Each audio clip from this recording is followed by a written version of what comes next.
오늘 본문은 세례 요한에 대한 말씀입니다. 그는 어떤 인물입니까?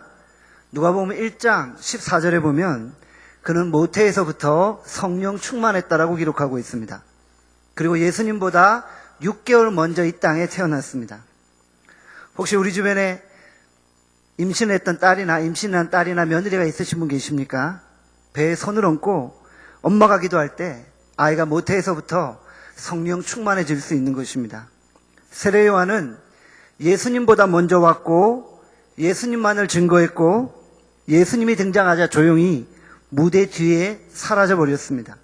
그는 30여 년이라는 짧은 인생을 불꽃같이 살다가 순교한 순교자입니다. 그는 세상의 부조리와 불의 앞에 동화되지 않았습니다. 세상은 그를 범법자라고 처형했지만 예수님은 그를 가리켜 여자가 낳은 사람 중에 가장 크다라고 평가한 것입니다. 우리에게 세상의 평가는 사실 그렇게 중요하지 않습니다. 정말 중요한 것은 예수님이 나를 어떻게 평가하느냐입니다. 사람들의 평가를 무시하라는 말이 아닙니다. 그런데 사람들은 때때로 앞에서는 칭찬하지만 뒤에서는 욕할 때가 있다는 것입니다. 정말 사람들의 마음을 모를 때가 많이 있습니다. 그러니까 사람들의 칭찬에 너무 좌지우지되지 말라는 말씀입니다. 우리는 오직 예수님께만 인정받고 예수님께만 칭찬받으면 된다는 것입니다. 그래서 오늘 이 시간은 본문 말씀을 통해 세례 요한이 어떠한 삶을 살았는지 세대지로 살펴보겠습니다. 첫째, 그는 빈들에 살면서 하나님의 말씀을 받았습니다. 오늘 본문 3장 2절 하반절에 이렇게 말씀합니다. 하나님의 말씀이 빈들에서 사가랴의 아들 요한에게 임한지라. 세례 요한은 빈들에서 낙타 옷을 입고 낙타 털옷을 입고 가죽띠를 띠고 메뚜기와 석청을 먹으며 그렇게 살았습니다. 아주 검소한 삶, 아주 간편한 삶이었습니다. 사명자는 언제나 단순한 삶, 심플 라이프를 살아야 하는 것입니다. 그때 하나님의 말씀이 빈들에서 요한에게 임했습니다. 세례 요한 당시에 정치적, 종교적 배경은 어떠했습니까? 오늘 본문 1절과 2절에 보면 당시의 배경을 설명해 주고 있습니다. 디베리오 황제가 통치한 지 15해. 공식적인 명칭은 디베리오 율리우스 가이사 아구스도입니다. 그는 로마의 황제였습니다. 그리고 이 로마 황제의 임명을 받은 4명의 왕들이 있었습니다. 빌라도, 헤롯, 빌립, 루사니아. 이 4명의 왕들이 유대를 다스렸습니다.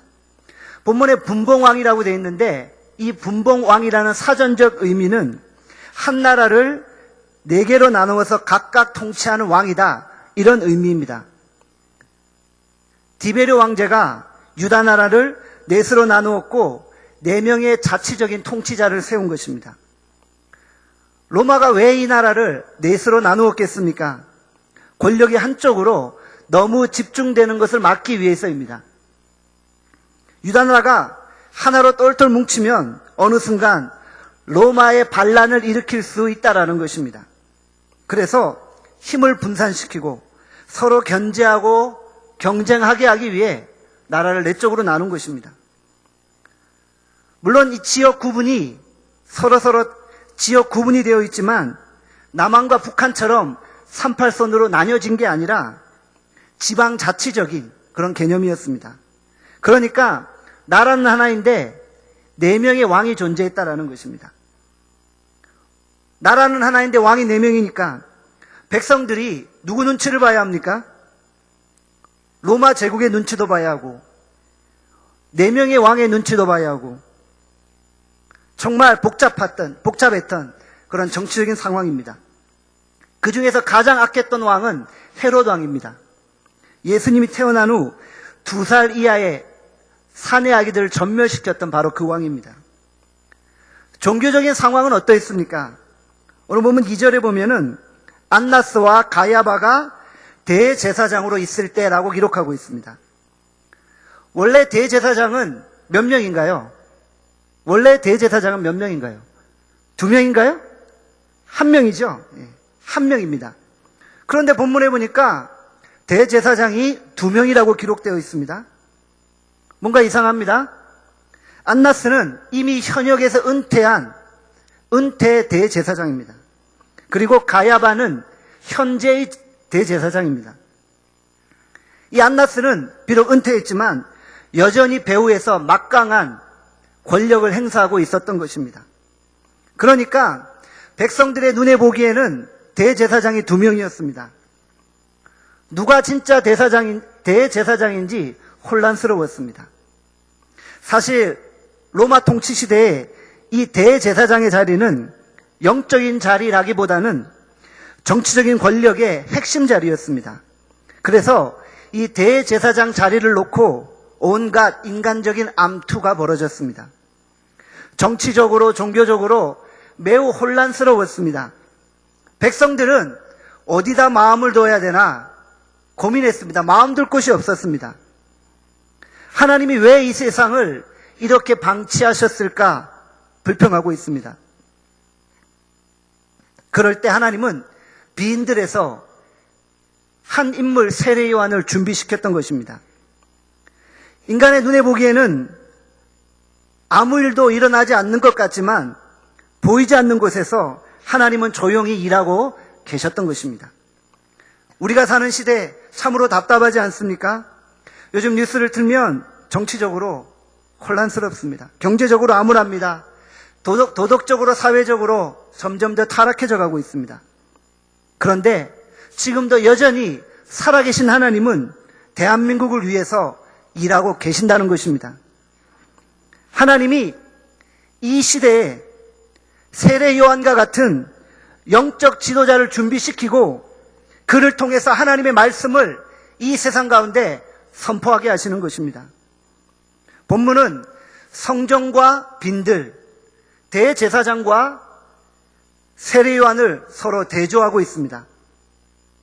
이스라엘 백성들은 하나님이 성전에서만 말씀하신다고 생각했습니다. 예루살렘 성전은 하나님의 거룩한 임재가 있는 그런 장소였습니다. 그러나 하나님의 말씀은 어디에 임했습니까? 성전이 아니라 빈들에 임했습니다. 대제사장에게서가 아니라 세례 요한에게 임했습니다. 하나님의 말씀은 성전에 있었던 대제사장들에게 임하지 않았습니다. 하나님의 말씀은 오히려 아무 권력도 없고 영향력도 없는 빈들에 있던 무명의 젊은 사람 세례 요한에게 임한 것입니다. 이것은 기존의 제도적인 종교 질서를 완전히 뒤엎어버리는 파격적인 사건입니다. 하나님의 말씀은 전혀 뜻밖의 장소에서 전혀 뜻밖의 인물에게 임하시는 것입니다. 우리가 예상한 대로 역사하신다면 하나님은 이미 하나님이 아니십니다. 인간이 역사하는 눈에 보이는 세상이 있고 하나님이 역사하시는 눈에 보이지 않는 세상이 있다라는 것입니다. 우리의 삶 속에서 뜻밖의 장소에서 뜻밖의 사람들을 통해 뜻밖의 하나님의 은혜가 충만히 임재하기를 바랍니다. 하나님은 그 당시 대제사장들, 종교 지도자들을 인정하지 않으셨습니다. 그들은 아무 능력도 나타내지 못했습니다. 오히려 세례 요한이 하나님의 말씀을 선포할 때 그곳에 능력이 나타났습니다. 영적인 정통성과 영적인 권위는 사람이 주는 것이 아닙니다. 로마 정부가 주는 것이 아닙니다. 영적인 정통성과 권위는 하나님이 주시는 것입니다. 처음에는 정말 순수한 마음으로 주의 사역을 시작했던 사람들이 나중에는 순수함을 잃고 영적으로 타락합니다. 변질된 모습을 보이게 됩니다. 그럴 때 하나님은 제도권 밖에 있는 전혀 예상치 못한 사람들을 들어서 주의 일들을 감당하시고 말씀하게 하시는 것입니다. 아모스 선지자를 보십시오. 그는 정통 제사장 라인이 아닙니다. 그는 뽕나무를 재배하는 사람이었습니다. 그런데 그가 뽕나무를 재배하던 중에 하나님의 부르심을 받고 하나님의 말씀을 선포하는 것입니다. 우리가 어떤 직분을 가지고 있다고 하나님이 다 인정해 주시는 것이 아닙니다. 당시에 대제사장이 2명이나 있었는데 하나님은 그들을 사용하지 않으셨습니다. 하나님은 직함만 가지고 있다고 사용하시는 것이 아닙니다. 그들은 오히려 예수님의 눈에 보기에 독사의 자식들이었습니다. 사람이 인정하는 것과 하나님이 인정한 것은 다릅니다. 우리 모두 하나님께 인정받는 성도가 되기를 바랍니다. 진짜 영적인 실력자는 직함으로 말하지 않습니다. 진짜 영적인 실력자는 영적인 실력으로 말하는 것입니다. 종교 지도자들이, 제사장들이 말씀을 전할 때 아무런 회개의 역사도 일어나지 않았습니다. 그러나 세례 요한이 말씀을 전하니까 수많은 무리들이 엎드려 통에 잡아가며 회개하는 역사가 일어난 것입니다. 영적인 실력자가 기도하면 각 사람의 마음에 감동의 역사가 일어나는 것입니다. 우리 자신이 이 시대에 하나님의 준비된 한 사람의 세례 요한이 될 수 있기를 바랍니다. 우리의 삶 속에서 날마다 매 순간 하나님의 말씀이 임재하기를 바랍니다. 영적으로 타락한 이 시대를 향해 세례 요한과 같이 하나님의 말씀을 선포할 수 있기를 간절히 소망합니다. 두 번째, 그는 주의 길을 준비하였습니다. 오늘 본문 4절에 말씀합니다. 같이 한번 본문 4절 말씀 함께 읽겠습니다. 시작. 선지자 이사야의 책에 쓴 바 광야에서 외치는 자의 소리가 있어 이르되 너희는 주의 길을 준비하라. 그의 오실 길을 걷게 하라. 세례 요한은 광야에 외치는 자의 소리입니다. 그는 주의 길을 준비하는 사명이 있었습니다. 그는 자기 자신의 사명이 무엇인지 정확하게 알고 있었습니다. 오늘날에도 이 세상 속에 잡다한 사건과 사고들이 많이 일어나지 않습니까? 1세기 예루살렘에서도 수많은 소리들, 수많은 소문들이 있었습니다. 그 소문들, 그 사건들은 백성들을 불안하게 만들었고 좌절하게 만들었고 실망하게 만들었습니다. 그러나 광야에서 외쳤던 세례 요한의 소리는 차원이 다른 소리였습니다. 그의 소리는 구원의 소리요, 소망의 소리요, 기쁨의 소리였습니다. 우리의 죄를 담당하시고 십자가에 달리시기 위해 이 땅에 오신 하나님의 어린 양 예수 그리스도를 바라보라. 예수 그리스도가 유일한 우리의 구원자라고 외치고 있었던 것입니다. 세례 요한은 이 세상을 향해, 어두운 이 세상을 향해 하나님의 복음을 선포한 것입니다. 세례 요한의 존재 이유는 예수 그리스도를 증거하는 것입니다. 우리는 무엇 때문에 존재합니까? 우리는 왜 삽니까? 우리는 예수님 때문에 존재하고 우리는 예수님 때문에 삽니다. 혹시 예수님 말고 다른 것 때문에 사시는 분이 있으십니까? 자녀를 위해 사십니까? 돈을 위해 사십니까? 권력과 지식을 얻으려고 사십니까? 예수님이 없으면 우리는 아무 의미가 없습니다. 내가 살아가는 이유는 바로 예수님 때문입니다.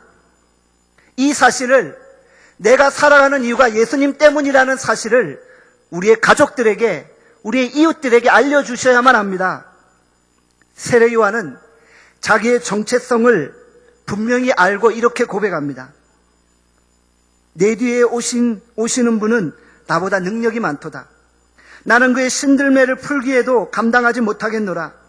그는 흥하여야겠고 나는 쇠하여야 하리라. 마가복음과 요한복음에 기록된 말씀입니다. 예수님은 주인이고 나는 종이라는 것입니다. 그는 자기 자신이 어떤 존재인지 분명히 알았습니다. 이 말은 인기 없는 그런 사람의 입에서 나오는 말이 아닙니다. 마가복음 1장 5절에 보면 이렇게 말씀합니다. 온 유대 지방과 예루살렘 사람이 다 나아가 자기 죄를 자복하고 요단강에서 그에게 세례를 받더라. 온 유대 지방과 사마리아 사람들이 다 세례 요한에게 모였습니다. 그 앞에 엎드려 세례를 받았습니다. 오늘 말로 하면 온 백성이 그 앞에 엎드린 대형교회, 초대형교회 목회자였습니다. 상당한 영향력이 있었습니다. 어떤 성경학자는 요한에게 세례받은 사람이 적어도 30만 명은 넘었다라고 기록되었다고 말씀합니다. 얼마나 많은 사람들이 세례를 받았습니까? 그런데도 그는 전혀 자기를 높이지 않았습니다. 오직 내 뒤에 오실 예수 그리스도만을 높였습니다. 자신은 한낱 예수님의 들러리에 불과했습니다. 들러리로 살았습니다. 세례 요한은 예수님을 위해 들러리 인생이 느끼는 기쁨을 누리며 살았던 것입니다.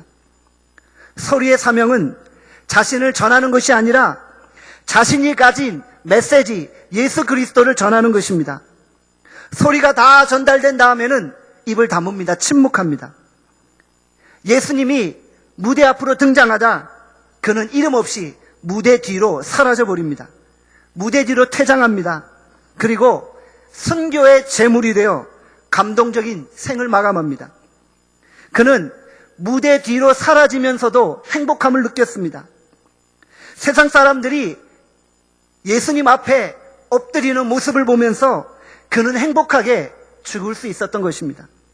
이것이 세례 요한의 삶이었고 오늘 우리의 삶이 되어야만 합니다. 우리는 때때로 너무나 주인공이 되고 싶어 합니다. 우리는 때때로 너무나 모든 사람들의 스포트라이트를 받고 싶어 합니다. 그런데 우리는 주인공이 아닙니다. 우리는 들러리입니다. 내 인생의 주인공은 오직 예수 그리스도 한 분밖에 없는 것입니다. 그렇다면 세례 요한이 어떻게 예수님의 길을 예비했습니까? 어떻게 준비했습니까? 5절에 보면 이렇게 말씀합니다. 같이 한번 오늘 보면 5절 말씀 함께 읽겠습니다. 시작. 모든 골짜기가 메워지고 모든 산과 작은 산이 낮아지고 굽은 것이 곧아지고 험한 길이 평탄하여질 것이요. 구약 성경 이사야서 40장 3절부터 5절까지 말씀을 인용한 것입니다. 이 본문에 나타난 지형적인 표현들은 우리의 마음 상태를 말해주는 것입니다. 이 울퉁불퉁한 상태는 우리의 영혼의 상태를 말해주는 것입니다. 모든 골짜기가 메워지고, 골짜기는 열등감입니다. 나는 왜 이렇게 남보다 못 살까, 못났을까, 부족할까? 열등감이 많은 분들은 예수님의 말씀이 들어오다가 자꾸 막힙니다. 예수님의 말씀을 받을 때 이 열등감이 방해거리가 됩니다. 그래서 영혼의 골짜기가 메워지는 것입니다. 우리의 열등감의 골짜기가 다 메워지기를 바랍니다. 모든 산과 작은 산이 낮아지고, 모든 산은 자신이 잘났다는 교만함입니다. 너무 잘났고 너무 교만해서 예수님이 필요 없습니다. 예수님의 말씀에 관심도 없고 예수님을 영접하려고 하지도 않습니다. 이런 자들에게 세례 요한은 회개의 메시지를 선포하면서 교만한 산들을 다 꺾어버린 것입니다. 그래야만 예수님을 쉽게 영접할 수 있습니다. 우리의 교만함과 자존심, 우리의 아집과 독선들이 예수님 앞에서 다 꺾이기를 바랍니다. 굽은 것이 곧아지고, 굽은 것은 우리 마음의 상처입니다. 인생을 살다 보면 너무나 많은 상처를 받게 됩니다. 이 사람에게 치이고 저 사람에게 치이고, 마음의 상처가 너무 많아서 우리의 마음이 뒤틀려 있습니다. 너무나 부정적이고 너무 냉소적이고 너무나 예민해져 있습니다. 이와 같은 굽은 것들이 곧아져야만 합니다. 상처가 치유되어야만 합니다. 우리의 마음속에 상처들이 이 시간 깨끗이 치유될 수 있기를 바랍니다. 험한 길은 평탄하여질 것이요. 험한 길은 고난이 많은 인생의 모습을 보여줍니다. 인생이 너무나도 험난하고 고달팠습니다. 물질 때문에, 사업 때문에, 자녀들 때문에 정말 험악한 인생을 살았습니다. 고난에서 헤어나오지 못한 채 절망감, 실패감, 좌절감에 빠졌습니다. 그러나 그 험한 길들이 평탄해집니다. 그리고 우리의 마음이 평안해집니다. 예수님을 받아들일 만한 준비가 되는 것입니다. 우리 안에 절망감, 실패감, 좌절감이 다 떠나가기를 바랍니다. 세례 요한이 이스라엘 백성들의 마음을 다 깎아준 것입니다. 열등감은 메워주고, 교만은 깎고, 상처들은 치유하고, 절망감은 회복시킨 것입니다. 그래서 백성들이 예수님이라는 희망을 보게 되었고 예수님의 말씀을 듣게 된 것입니다. 백성들이 예수님을 영접하도록 마음의 길을 준비시킨 것입니다. 오늘 이 예배를 통해 예수님의 은혜가 들어올 수 있는 마음의 고속도로가 뚫리기를 바랍니다. 우리의 마음속에 제대로 비행기 활주로가 깔리는 것입니다. 성령님이 그곳에서 마음껏 활주하시며 독수리같이 수직 상승하고 우리의 삶에 크고 놀라운 일을 행하시기를 바랍니다. 세례 요한이 백성들의 마음을 준비시키는 것입니다. 그랬더니 어떤 일이 벌어집니까? 5절에 말씀합니다. 모든 육체가 하나님의 구원하심을 보리라. 세례 요한이 예수님의 길을 예비했습니다. 그리고 하나님의 말씀을 선포합니다. 그때 백성들의 마음이 녹아지면서 모든 육체가 하나님의 구원을 경험하게 됩니다. 모든 열방이 주께로 돌아오는 것입니다. 지금까지는 이스라엘 백성들만이 구원받은 백성이었습니다. 선민이었습니다.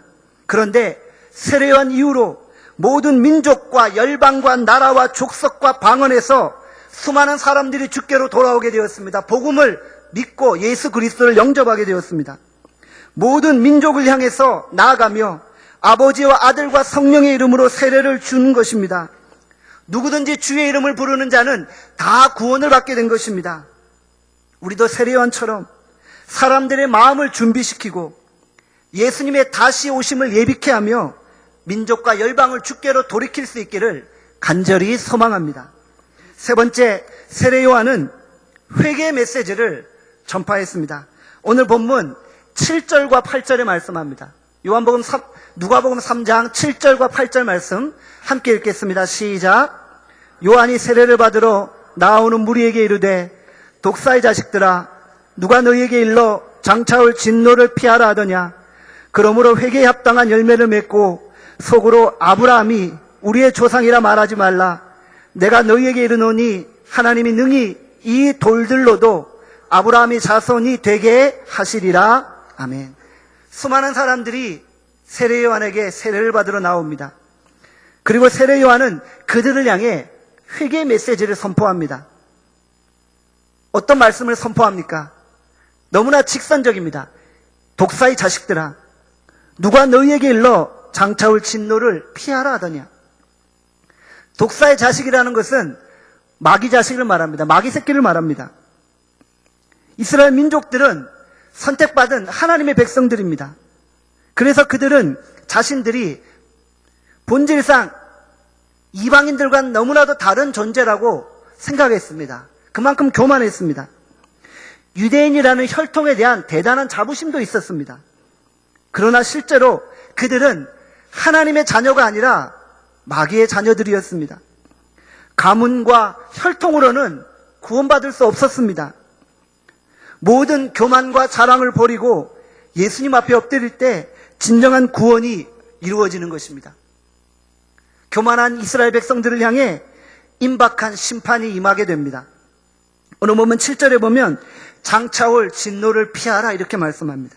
9절에 보면 이미 도끼가 나무 뿌리에 놓였으니 좋은 열매 맺지 아니하는 나무마다 찍혀 불에 던져지리라 라고 말씀합니다. 이스라엘 백성들은 마음이 강팍하고 위선으로 가득 찬 종교인들이었습니다. 그들은 종교적인 매너리즘에 빠져서 성령의 감화 감동이 없고 오히려 다른 사람마저 병들게 만들었습니다. 이들에게 하나님의 임박한 심판이 다가온 것입니다. 좋은 열매 맺지 못하는 나무들은 예수님이 도끼로 찍어서 지옥불에 던져 넣으신다는 무서운 말씀을 하고 계신 것입니다. 세례 요한이 이렇게 섬찟한 회개의 메시지를 선포할 때 다들 꼼짝하지 못했습니다. 세례 요한이 그 말씀을 무섭게 내리칠 때 아무도 거부하지 않았습니다. 이것이 영적인 권위입니다. 세상적인 가치에 치중하는 사람일수록 자신도 어쩔 수 없는 거룩한 영적인 존재 앞에 두려워합니다.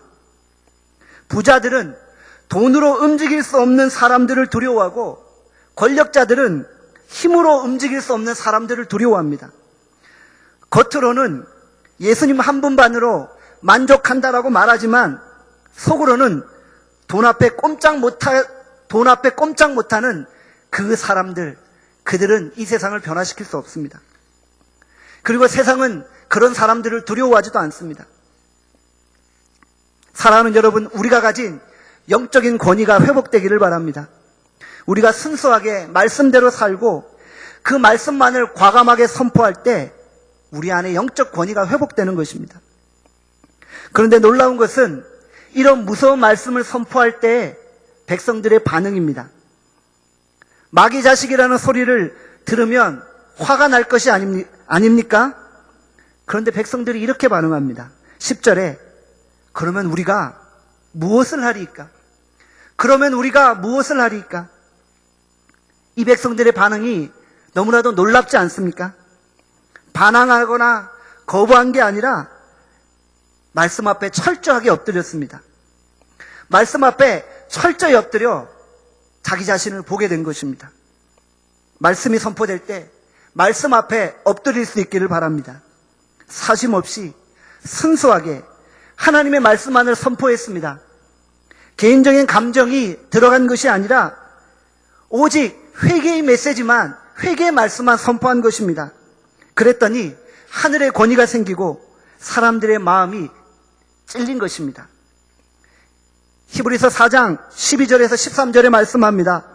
하나님의 말씀은 살아있고 활력이 있어 좌우의 날쌘 어떤 검보다도 예리하여 혼과 영과 및 관절과 골수를 찔러 쪼개기까지 하며 또 마음의 생각과 뜻을 판단하나니 지으신 것이 하나도 그 앞에 나타나지 않음이 없고 우리의 결산을 받으시니 눈앞에서 만물이 벌거벗은 것 같이 드러나느니라.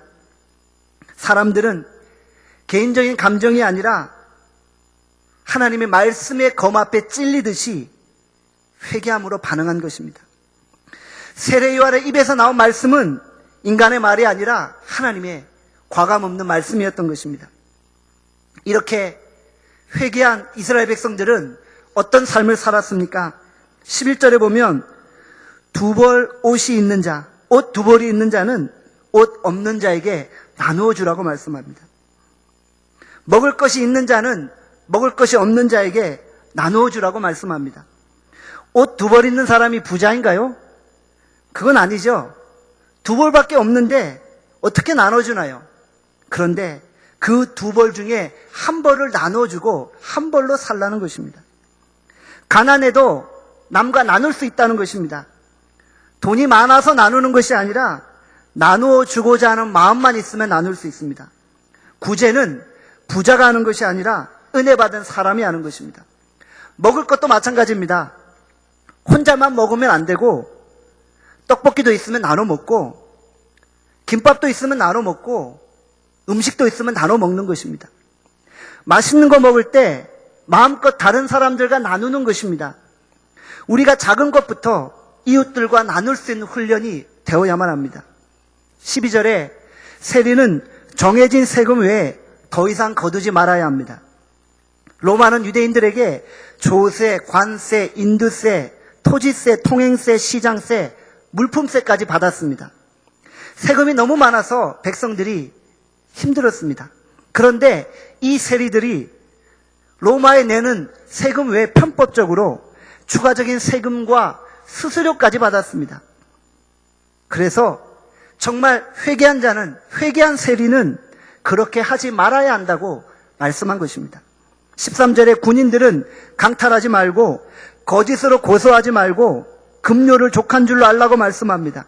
하나님은 우리가 어떻게 부정하게 돈을 벌었는지 낱낱이 알고 계신다는 것입니다. 우리가 회개할 때 말로만 회개하는 것이 아닙니다. 회개에 합당한 열매, 회개에 합당한 삶, 변화된 모습이 있어야만 한다라는 것입니다. 세례요한은 세례받은 그 무리들을 향해 마지막으로 예수님에 대해서 이렇게 소개합니다. 16절에 그는 불과 성령으로, 성령과 불로 세례를 베푸실 것이다. 세례요한은 물로만 세례를 베풀었습니다. 그런데 예수님은 불과 성령으로 세례를 베푸실 것입니다. 누가복음 12장 49절에 예수님이 내가 이 땅에 불을 던지러 왔다라고 말씀하셨습니다. 그리고 실제로 오순절날 마가다락방에서 하늘이 갈라지고 불과 성령이 이 땅에 충만하게 임재하였습니다. 너무나도 강력했습니다. 오늘 우리의 예배 가운데 불과 성령이 머리끝부터 발끝까지 강력하게 임재하고 충만하게 역사하시기를 바랍니다. 우리 모두 죄를 청산하고 삶의 열매를 맺으며 불과 성령으로 충만할 수 있기를 바랍니다. 말씀을 맺겠습니다. 세례 요한은 광야에 외치는 자의 소리입니다. 그는 예수님만 외쳤고 예수님의 길을 예비했고 예수님만 자랑했습니다. 그는 성령이 충만하여 모든 육체를 주께로 돌이켰습니다. 우리 모두 예수님만 높이고 성령으로 충만하며 열방을 주께로 돌이킬 수 있기를 간절히 소망합니다. 기도하겠습니다. 존귀하신 하나님 아버지, 오늘 기록된 말씀을 통해 세례 요한의 삶을 보게 하여 주시니 참으로 감사합니다. 한 무명의 선지자 세례 요한을 통해서 하나님은 말씀하셨고 그 시대의 수많은 종교 지도자들의 위선을 드러내게 하셨음을 우리는 보았습니다. 하나님, 오늘도 이 시대에 수많은 세례 요한들을 세우시고 그들을 통해 하나님의 말씀이 선포되게 하여 주시옵소서. 오늘 이 자리에 엎드린 우리가 하나님이 세우신, 하나님이 이 시대를 향해 준비시킨 한 사람의 세례 요한이 될 수 있게 하여 주시고 우리가 성령으로 충만하여 모든 육체를 주께로 돌이키게 하여 주시기를 간절히 소원합니다. 우리가 회개의 열매를 맺게 하시고 우리의 삶에 놀라운 변화들이 일어날 수 있게 하여 주시기를 간절히 소원하옵고 예수님의 이름으로 기도합나이다. 아멘.